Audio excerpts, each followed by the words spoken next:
babae. 2 beses akong pinahiya. Di ako papayag. Hindi pwede.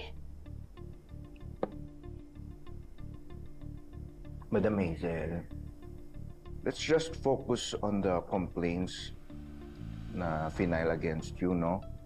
Well, yung sa restaurant naman, madali lang yun. You can just pay for the damages. Hindi na sila maghahabol. Yung sa asawa ko.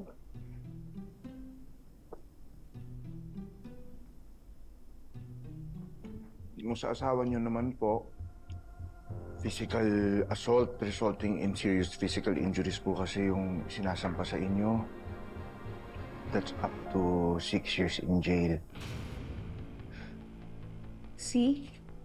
Kaysa ina-antagonize mo si Manuel, pakiusapan mo na lang siya na huwag ituloy sa demanda yung reklamo niya.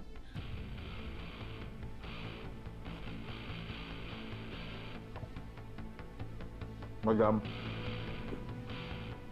maraming salamat ho. Mauna na ho ako. Hatid ko na po kayo. Huwag ka mag-alala. Hindi itutuloy ni Manuel ang demanda. Alam niya aksidente ang nangyari. Alam niya inosente ako. Tsaka okay na si Jessica. Jessica is awake, yes. But it doesn't really mean na she'll be in good health. You know that. Of course. But I'm a nurse. Chinek ko yung records niya. Everything's normal. Okay siya. Okay yung anak ko. Alam ko